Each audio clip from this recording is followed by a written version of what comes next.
Hello and welcome to genius IAS. हमारी 5 minute knowledge series में आपका फिर से स्वागत है। इसमें हमारी नो आवर कॉन्स्टिट्यूशन कॉन्स्टिट्यूशन को जानने के लिए जो हमने सीरीज शुरू की, इसमें हमने फंडामेंटल राइट के बेसिक्स कुछ हमने पढ़े। अब उसी फंडामेंटल राइट में एक एक करके धीरे धीरे करके हम बढ़ेंगे और पूरे फंडामेंटल राइट्स को हम बहुत अच्छे से समझने वाले हैं कि हमारे क्या क्या राइट्स हैं। उसी में उन राइट्स को पढ़ने से पहले सबसे पहले हमने पढ़े फंडामेंटल राइट्स क्या होते हैं, फंडामेंटल क्यों है, फंडामेंटल का मीनिंग देखा और ये भी देखा कि ये फंडामेंटल राइट्स हमारे पार्ट 3 ऑफ द कॉन्स्टिट्यूशन में है। कॉन्स्टिट्यूशन के कौन से पार्ट में लिखे गए हैं, कौन से चैप्टर में, पार्ट 3 में। और आर्टिकल कितने से कितने हैं, आर्टिकल हमने पढ़े आर्टिकल 12 से 35 हमारे कौन से हैं, आर्टिकल 12 टू 35 हमारे फंडामेंटल राइट्स हैं। आज के इस लेक्चर में हम इसके शुरू के दो आर्टिकल्स, आर्टिकल 12 और आर्टिकल 13 बहुत इंपॉर्टेंट है, क्या है उसको हम समझेंगे।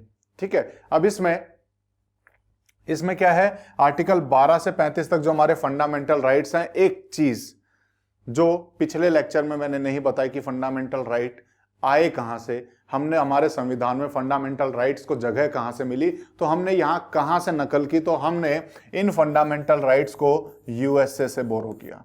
यूएसए के जो बिल ऑफ राइट्स हैं, यूएसए के जो राइट्स हैं, वहां से कॉपी करके हमने इंडिया में फंडामेंटल राइट्स बनाए।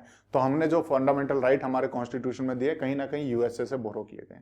ये चीज समझी। अब हम चलते हैं शुरू के दो आर्टिकल्स को, यानी कि आर्टिकल 12 और आर्टिकल 13 को समझेंगे। तो आर्टिकल 12, आर्टिकल 12 क्या है, आर्टिकल 12 क्या कहता है। एक चीज छोटी सी जो हमें फंडामेंटल राइट को समझने के लिए समझनी है, वो ये है कि फंडामेंटल राइट से आपके फंडामेंटल राइट्स को कौन कौन वायलेट कर सकता है, कौन कौन आपके फंडामेंटल राइट को छीन सकता है। कोई भी प्राइवेट इंडिविजुअल भी छीन सकता है, इवन स्टेट भी छीन सकता है। अब यहां पे स्टेट क्या है, अब एक चीज आप पढ़ेंगे, ये जो फंडामेंटल राइट हमें दिए गए हैं, ये हमें अगेंस्ट स्टेट दिए गए हैं, स्टेट से बचाने के लिए दिए गए हैं। लेकिन किस स्टेट से बचाने के लिए, वो स्टेट को समझना बड़ा जरूरी है कि कौन से स्टेट से बचाने के लिए हमें फंडामेंटल राइट मिले।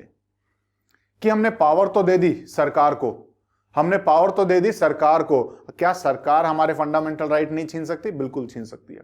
तो कोई भी वो चीज जो आपके फंडामेंटल राइट छीन सकती है, उससे बचाने के लिए हमें फंडामेंटल राइट दिया, और उसमें सबसे पावरफुल जो है वो स्टेट है। ये स्टेट क्या है, ये स्टेट क्या है, यही हमें आर्टिकल 12 में बताया गया है कि कौन से स्टेट से बचाने के लिए तुम्हें फंडामेंटल राइट दिए गए हैं। यानी कि आर्टिकल 12 से 35 या फिर पार्ट 3 ऑफ द कॉन्स्टिट्यूशन में जहां पे भी स्टेट का वर्ड यूज किया गया है, वो स्टेट कौन है, किस स्टेट से इस फंडामेंटल राइट को बचाने के लिए हमें फंडामेंटल राइट्स दिए गए हैं, किस स्टेट से बचाने के लिए दिए। तो स्टेट का डेफिनेशन यहां पे है। तो क्या है, कौन सा है स्टेट, स्टेट की डेफिनेशन क्या है। तो स्टेट की डेफिनेशन कहेंगे कि गवर्नमेंट चाहे सेंटर में हो चाहे स्टेट में हो, दोनों गवर्नमेंट स्टेट हैं, दोनों के एग्जीक्यूटिव और लेजिस्लेचर दोनों स्टेट हैं। यानी कि गवर्नमेंट भी और सारे एमपीज भी, पार्लियामेंट भी। अगर मैं कहूं सेंटर में, तो सेंटर की गवर्नमेंट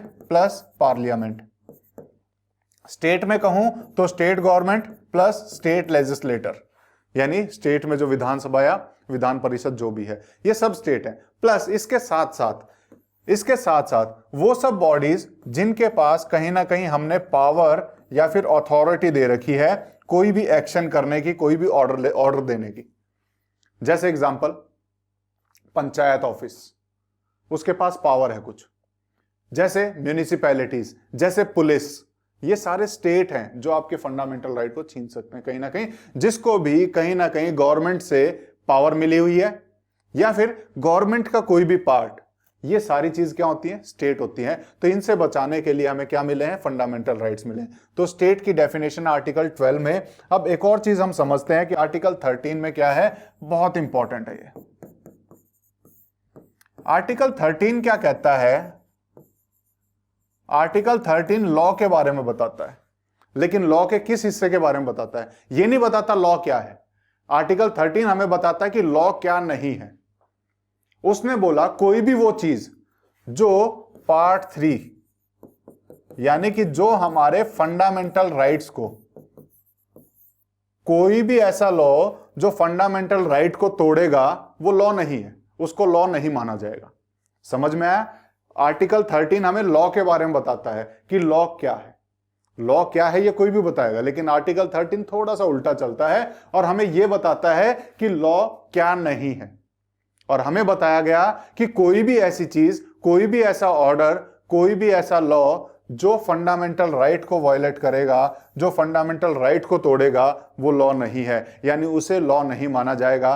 कहीं ना कहीं इस चीज से सुप्रीम कोर्ट को पावर मिलती है जुडिशियल रिव्यू की, जुडिशियल रिव्यू की।